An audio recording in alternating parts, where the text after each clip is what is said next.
하나님의 말씀 히브리서 6장 13절로 20절 말씀입니다. 하나님의 신실하심, 하나님의 신실하심. 영어는 이제 faithful이죠. 신실한 이런 거잖아요. 일관된 거예요. 약속이 변함이 없이 상황에 따라서 형편에 따라서 변하지 않는 그러한 것에 관해서 우리가 소망을 갖게 됨을 살펴보도록 하겠습니다. 우리가 사는 이 세상에서 다른 사람과 이제 자동차나 집을 사고 팔 때 말로 서로 약속하지는 않아요. 말로 처음에 이렇게 거래를 하다가 그 다음에는 거래를 하기 직전에는 다 문서로 이제 약속을 합니다. 그리고 이 약속, 서로 문서로 약속을 하더라도 이 문서로 이루어진 약속을 보증해 줄 사람이 중간에 들어가요. 바로 중간에서 그 사고 파는 일을 전문적으로 이제 중개해 주는 사람이 있다는 얘기예요. 여러분, 집을 사고 팔 때는 우리가 사는 사회 속에 밖에 나가보면 굉장히 많은 것, 옛날에는 복덕방이라고 불렸잖아요. 그래서 복과 덕이 넘치는 방이다. 이렇게 해서 좋은 집으로 이사 가서 그 집에서 좋은 일들이 있기를 바랐기 때문에 이제 그랬고, 오늘날 이런 거는 이제 부동산 중개사 이런 말을 하잖아요. 국가에서 자격을 주는데 그 부동산 중개사가 되기가 쉽지가 않은 거 우리가 다 알고 있어요. 자동차를 사고 팔 때도 이 전문 중개인들이 있어요. 그래서 우리가 자동차를 살 때도 대리점에 가서 사거나 혹은 중고자동차를 살 때도 거기에서 그것만을 전문적으로 하는 사람이 있어서 계약서를 써줘서 사는 사람과 파는 사람이 중간에서 계약이 이루어지는 걸 보증한다 이 말이에요. 그 사람들이 일정한 돈을 받고. 사고 파는 사람들끼리 직접, 당사자들끼리 직접 만나서 약속을 하는 경우도 이제 오늘날에는 있어요. 온라인이 발달되니까. 그러나 이럴 때 약속대로 이루어지지 않는 경우도 적지 않게 있다는 걸 우리는 알아요. 그래서 이렇게 사고 팔 때 어떤 거래를 할 때 사람들이 제일 불안해하는 게 뭐예요? 약속이 이루어지지 않을 그 가능성에 대해서 항상 제일 불안해하는 거예요. 그런데 우리가 이 세상에서 그래서 다 문서로 계약을 하는데 이 세상에서도 문서로 계약을 하지 않는 경우도 있어요. 그 사람이 믿을 만할 경우에 문서로 계약을 하기 전에 먼저 말로 하는 약속을 믿고 사실 일을 시작을 하고 준비를 해요. 그래야지만 실제로 거래를 할 수가 있기 때문에. 그러다가 만약에 약속이 안 이루어지면 큰 낭패를 보고 굉장히 큰 어려움에 처할 수 있겠죠.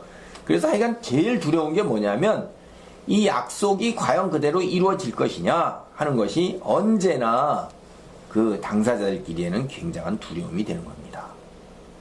그럼에도 불구하고 우리는 정말로 이 세상 살다 보면 말로 약속한 것을 믿고 일을 시작하는 사례가 이 또한 적지 않게 많아요. 근데 그때는 그 상대방이 한 번도 약속을 어긴 적이 없다는 것을 아는 거예요. 그리고 그 사람이 말로 한 약속을 은행이나 회사에서 보증을 설 때는 더더군다나 그렇죠. 이런 두 가지 조건이 모두 충족된다면은 우리는 말로 약속을 하더라도 전혀 불안이나 두려움에 떨 필요가 없는 거예요. 오늘 히브리서 본문 6장 13절로부터 20절에 있는 말씀이 바로 이런 경우를 이야기하고 있는 거예요. 하나님께서는 앞서 우리가 6장의 단락을 살펴보면 믿는 사람들에게 구원을 향해서 나아가도록 우리에게 이제 권면을 하셨어요. 그리고 하나님께 약속받은 것, 그건 틀림없이 받을 거라는 거예요. 그러니까 너희가 부지런히 그리고 믿음을 갖고 그리고 오래 참음으로 하나님께 약속받은 것을 얻은 자들 앞서 경험 사례가 있으니까 그것을 본받으라고 말씀을 하는 거예요. 그 이야기에 덧붙여서 오늘의 본문의 말씀이 나오는 것입니다. 뭐라고 그러는 거예요? 하나님의 약속이 확실하다 하는 것을 우리에게 거듭해서 보여주고 있는 거예요. 그 확실한 것을 아주 구체적인 사례를 통해서 우리에게 보여주고 있는 것입니다. 그것은 이 세상에서 이 사람들이 거래를 했을 때 앞선 여러 가지 사람들의 거래가 틀림없이 말로 했어도 다 이루어진 것, 문서로 해도 다 이루어진 것, 한 번도 어긋남이 없었던 것을 보면은 훨씬 더 믿음이 가기 때문에 그러는 거죠. 히브리서 6장 13절로 16절의 말씀입니다. 하나님이 아브라함에게 약속하실 때에 가리켜 맹세할 자가 자기보다 더 큰 이가 없으므로 자기를 가리켜 맹세하여 이르시되 내가 반드시 너에게 복주고 복주며 너를 번성하게 하고 번성하게 하리라 하셨더니 그가 이같이 오래 참아 약속을 받았느니라. 사람들은 자기보다 더 큰 자를 가리켜 맹세하나니 맹세는 그들이 다투는 모든 일의 최후 확정이니라. 하나님의 약속을 믿고 그대로 순종하여 복을 받은 자, 오늘날 믿음의 조상이라고 불리우는 아브라함을 그 예로 듣고 있어요. 이스라엘 사람들 유대민족은 자신들이 아브라함의 후손이라는 것에 대해서 굉장한 자부심을 갖고 있습니다. 믿음의 조상 아브라함으로부터 이삭, 야곱에 이르러서 거기에서부터 야곱의 12지파가 이렇게 애굽 땅에 가서 민족을 이루어서 나왔기 때문에 자기들이 이 뭐예요? 아브라함이 히브리인이라고 불린 것처럼 유브라데 강을 건넌 자다라는 그 히브리인이라는 걸 자신들이 히브리인이라는 거예요. 건넌 자라는 거예요. 건넌 자의 후손이라는 것, 아브라함의 후손이라는 것, 믿는 사람의 후손, 하나님의 백성이라는 것에 대해서 선민의식을 가지고 굉장한 자부심과 긍지를 가지고 살아가는 거예요. 근데 이 아브라함이 어떤 사람이에요? 약속을 믿고 그대로 순종하여 복을 받은 자라 이 말이에요. 그래서 믿음의 조상이라고 우리가 늘 언제나 되새겨 오고 있어요. 되새겨서 이야기를 하고 거듭 이야기를 하겠죠. 창세기 15장 6절을 한번 보시면 현실적으로 이루어질 수 없다고 생각되는 약속이에요. 그런데도 하나님께서 아브라함을 의롭다고 인정하게 되는데 왜 그러냐면 현실적으로 불가능한 건데도 아브라함이 하나님 약속을 믿은 거예요. 창세기 15장 4절로부터 6절까지를 한번 보겠습니다. 여호와의 말씀이 그에게 임하여 이르시되 그 사람이 내 상속자가 아니라 내 몸에서 날 자가 내 상속자가 되리라 하시고 그를 이끌고 밖으로 나가 이르시되 하늘로 우러러 무뼈를 셀 수 있나 보라. 또 그에게 이르시되 내 자손이 이와 같으리라. 아브라함이 여호와를 믿으니 여호와께서 이를 그의 공의로 여기시고. 이 아브라함과 그의 아내 사라는 나이가 너무 많아서 이제 자녀를 가질 수가 없어요. 그런데도 하나님의 약속을 믿은 거예요. 하나님께서는 그러한 일을 행하실 것이다 라고 믿은 거예요. 이게 오늘날 이런 거 사실은 우리가 성경에서 이렇게 보니까 이렇게 쉽게 그렇구나 이렇게 얘기하지, 그 일이 내게 닥친다고 보세요. 내가 사는데 살아가는 형편과 여건이, 처지가, 소망이 없어요. 주변을 둘러보면 희망을 가질 만한 것들이 없어요. 들려오는 이야기나 주변의 사람들의 사례를 보면, 경험적인 것을 보면, 심지어는 우리가 배운 과학적이나 뭐 책이나 이런 거를 통해서도 그러한 일들이 없습니다. 그럴 때 우리가 하나님 말씀을 믿고 나아갈 수 있는가 하는 거예요. 이게 그런 거하고 똑같은 거예요. 여러분이 아브라함은 이렇게 나이가 많은데도 하나님께서는 뭐라고 그래요? 내 자손이 하늘에 있는 별처럼 많아서 셀 수가 없다는 거예요. 아니 지금 한 명의 자식도 없는데 하나님 무슨 말씀을 하십니까? 라고 아브라함은 이야기할 수가 있어요. 아니 우리는 보통 다 그렇게 될 거예요. 내가 처한 형편에 그러한 하나님의 말씀이라는 것이 어떻게 가능하리까? 라고 이야기할 수가 있는 것입니다. 그것을 우리는 뒤에 가보면 기드온이라는 사사를 불렀을 때 이 기드온이 자기가 이방 민족들의 탄압을 받아서 벌벌벌 떨면서 숨어서 타작하고 숨어서 이렇게 간신히 먹을 거 마련해 놓고 이러는데, 왜냐면 추수만 해놓으면 와서 다 뺏어가는데 그걸 당할 수가 없거든요. 그런데 하나님께서 이제 기드온을 불러다가 너를 갖다가 내가 사사로 세웠으니까 이방 민족들을 물리쳐라. 아니 농사 짓는 사람이 무슨 갑자기 저 이방 민족들 군인들 그걸 다 물리칠 수가 있겠어요, 자기가. 그랬다면 벌써부터 하나님이 다 하셨겠죠. 그러니까 기도는 못 믿는 거예요. 그럴 때 뭐라고 그래요? 하나님 증거를 보여주세요. 대드는 겁니다. 아브라함은 안 그러잖아요. 그냥 믿잖아요. 뭐라고 그래요, 기도니? 예? 아이고, 여기 양털이 있는데, 딱 양털에만 이슬을 내리고 다 바깥에는 이슬이 없도록 하세요. 그러면 내가 믿겠습니다. 그랬더니 하나님이 그렇게 해줬어요. 그랬더니 아이고 그래도 못 믿겠는데요. 하나님 이번엔 반대로 양털에는 이슬이 없고 온 땅에 다 이슬이 있게 해주세요. 하나님이 또 그렇게 하셨어요. 두 가지 기적적인 일들을 보고 나서야 어떻게 했어요? 기드온은 그때 마음이 움직여서 이제 자기가 나서는 거예요. 아브라함은 그러지를 않아요. 대단한 겁니다. 우리는 성경에서 많은 일들을 보면 하나님이 말씀이 임했어도 그 말씀대로 따르는 사람이 있는가 하면 증거를 요구하면서 따르지 못하는 사람들도 있어요. 아브라함은 이에 앞서서 처음부터 보세요. 아브라함이 살던 하란이라는 것은 당시에 대단한 도시예요.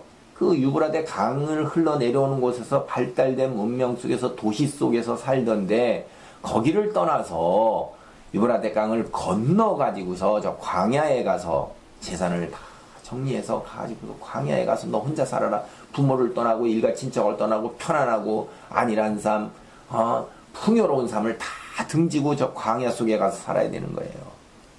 그런데 그 말을 믿고 아브라함은 떠난 겁니다. 정리를 하고. 그리고 살다 죽은 거예요. 그 광야 속에서 얼마나 외로웠겠습니까? 정말로 외로운 삶이죠. 그런데 하나님께서 이렇게 내 자손을 주겠다 하는데도 자손을 주지를 않잖아요.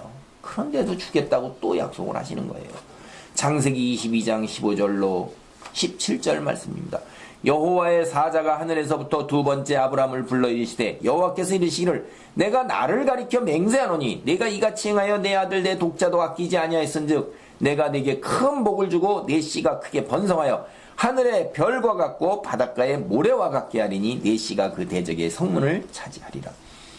아니 그래가지고선 자손을 그렇게 많이 주겠다고 약속하셔놓고선 100세 돼서 간신히 아들 이삭을 하나 얻었어요. 그런데 그 이삭을 잡아서 바치라고 그러는 거예요. 번제로.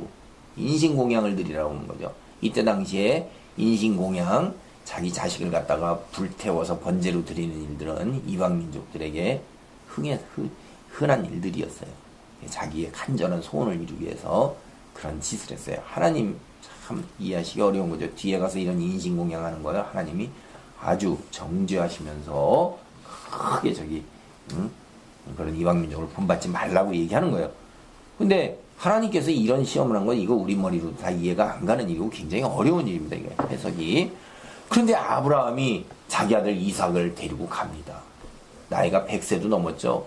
110세도 넘었을 거예요. 아들 이삭이 10몇 살쯤 됐을 텐데 100세 얻은 아들을 데리고 가서 마지막에 번제단에 올려놓고선 잡으려고 그럴 때 아들이 그냥 그 이삭도 순종하고 가만히 있는 거야. 아버지한테 대들지 않고.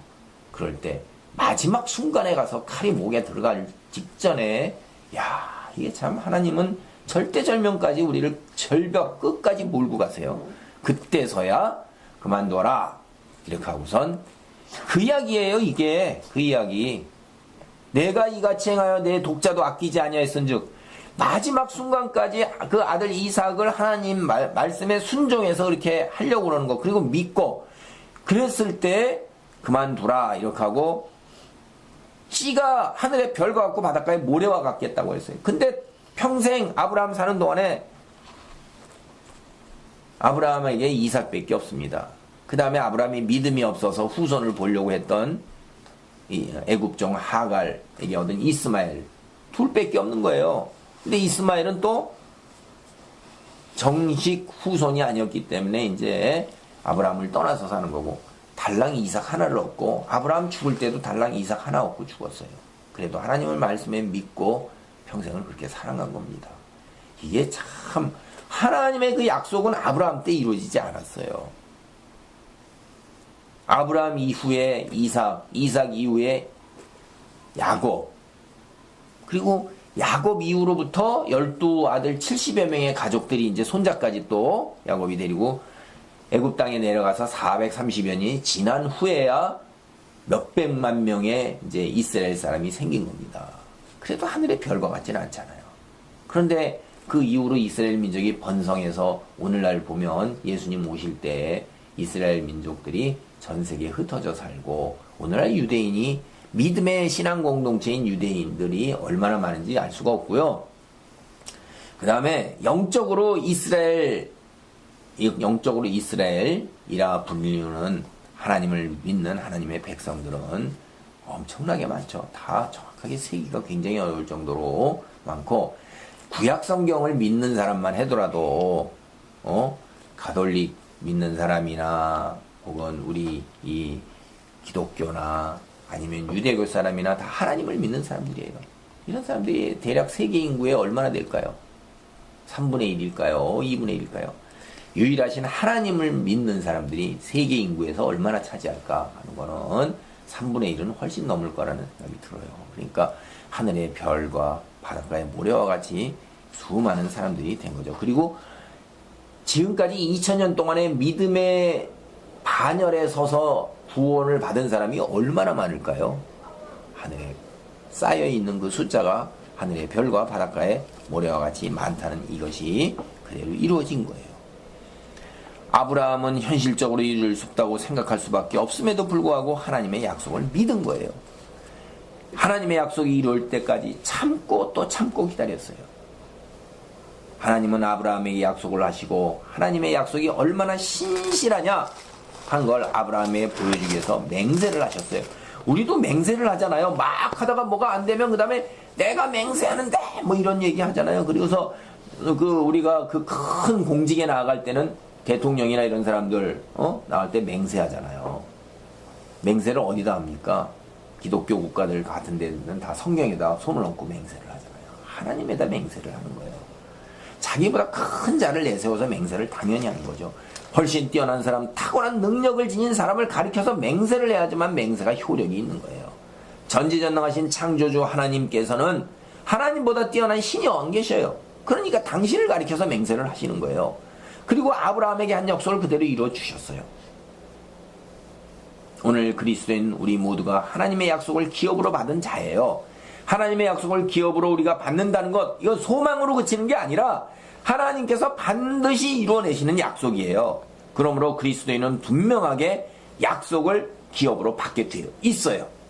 하나님께서는 절대로 당신의 약속이 변치 않는다 하는 것을 두 가지로 확실하게 말씀하고 계세요. 첫째, 하나님께서는 당신의 약속을 스스로가 보증하신 거예요. 6장 17절로 18절입니다. 하나님은 약속을 기업으로 받는 자들에게 그 뜻이 변하지 아니함을 충분히 나타내시려고 그 일을 맹세로 보증하셨나니, 이게 6장 17절 말씀이죠. 앞서서 말씀드렸지만 보증이라는 게 뭐예요? 약속을 한 사람보다도 약속을 받는 사람이 있잖아요. 이 사람을 안심시키기 위한 그러한 장치예요. 우리가 사는 세상에서도 보증이 필요할 경우가 사실 굉장히 많습니다. 특별히 돈을 빌려주는 사람 입장에서는 돈을 빌려가는 사람이 돈을 제대로 갚을 수 있는지 이게 불안한 거예요. 그래서 보증을 요구를 하는 거죠. 실제로 살다 보면 돈을 빌려가고 갚지 못하는 일이 사람이나 기업이나 일어나고 있는 걸 우리는 알 수가 있어요. 그래서 개인이 빚보증을 잘못 썼다가 굉장히 어려움을 겪는 걸 봐요. 우리는 보증을 해준 기업, 사람, 이거 돈을 갚지 못할 때는 어떻게 하죠? 보증 선 사람이 대신 갚아야 되는 거예요. 기업에서는 등기이사들이 다 기업의 빚에 대해서 보증을 하고 있어요. 그 사람들 집도 날아가고 뭐도 날아가고 다 날아가는 거예요. 기업에서 그 등기이사가 된다는 것은 기업의 빚에 대한 보증이기 때문에 이게 쉬운 일이 아닌 것입니다. 일가 친척 아닌다면은, 아주 친한 사람 아닌다면은 보증을 잘 안 써주죠. 왜냐하면 그 사람이 어떤 일이 벌어질지 모르기 때문에. 그래서 보증이라는 것은 약속을 받은 사람 입장에서는 확실한 담보예요. 하나님은 약속에 대해서 자신이 맹세로 보증을 하세요. 세상에서 유일하신 창조주 하나님이 자신의 약속에 대해 맹세로 보증하고 계시다면 그건 확실한 거예요. 세상을 창조하시고 다스리시고 심판자가 되시는 하나님의 맹세인데, 그걸로 이루어진 약속의 보증인데 그 이상 더 큰 게 없어요. 하나님의 약속 반드시 이루어집니다. 왜냐? 세상에서도 보증 선 사람 약속에 대해 책임을 져야 되는 거예요. 보증에 대해서 책임을 져야 돼요. 그래서 잠언서에는 뭐라고 그러냐면 여러 차례 남의 빚에 보증 서지 말라고 그래요. 남의 빚 자기가 다 갚아야 되는 거예요. 그럼 자기는 망하는 거죠. 하나님은 어떻게 하는 거예요? 보증 쓰신다는 건 뭐예요? 확실하게 하겠다는 거예요. 잠언서 22장 26절 이렇게 돼 있어요. 너는 사람과 더불어 손을 잡지 말며 남의 빚에 보증을 서지 말라. 하나님은 보증 서지 말라고 그래요. 인간은 그 약속을 제대로 못 지킬 경우가 있어요. 근데 하나님은 그 약속을 못 지키는 경우가 없습니다. 하나님께서 약속을 지키지 않는다. 그런 일은 상상을 할 수가 없는 거예요.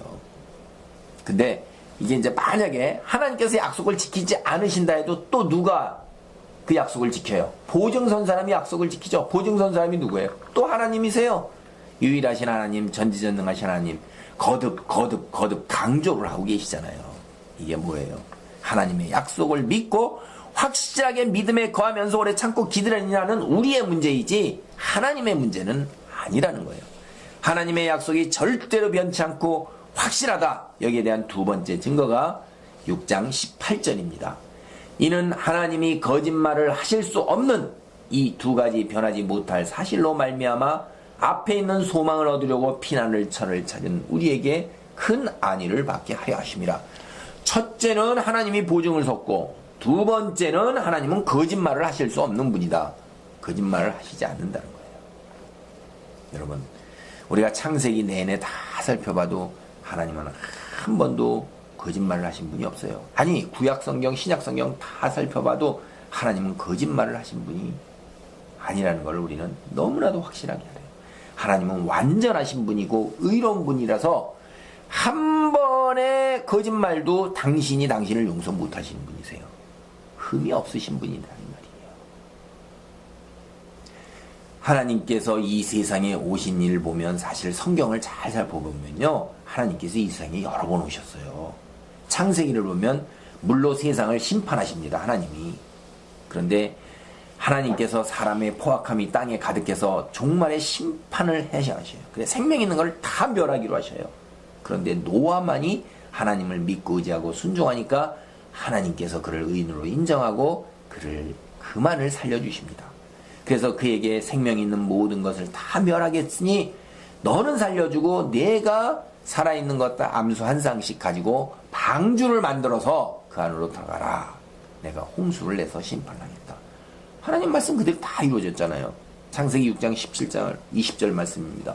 내가 홍수를 땅에 일으켜 무릇 생명의 기운이 있는 모든 육체를 천하에서 멸절하리니 땅에 있는 것들이 다 죽으리라. 그러나 너와는 내가 내 언약을 세우리니 너는 내 아들들과 내 아내와 내 며느리들과 함께 그 방주로 들어가고 혈육 있는 모든 생물을 너는 각기 암수 한 쌍씩 방주로 이끌어들여 너와 함께 생명을 보존하게 하되 새가 그 종류대로 가축이 그 종류대로 땅에 기는 모든 것이 그 종류대로 각기 둘씩 내게로 나아오리니 그 생명을 보존하게 하라. 하나님께서 이 말씀하신 대로 그대로 온 세상을 홍수로 심판해서 멸망시키셨어요. 근데 노아 가족과 노아가 거둔 모든 살아있는 것들 약속대로 구원해 주셨어요. 하나님께서는 약속을 이렇게 온전하게 지키시는 분이에요.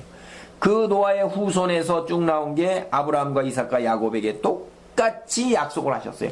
언약의 약속을 계속해서 하신 거예요. 그래서 오늘날 우리는 뭐라고 불러요? 아브라함의 하나님, 이삭의 하나님, 야곱의 하나님이라고 자꾸 부르는 이유가 아브라함과 이삭과 야곱에게 언약을 하신 하나님. 그 언약의 약속이 내게도 그대로 이루어지는 하나님.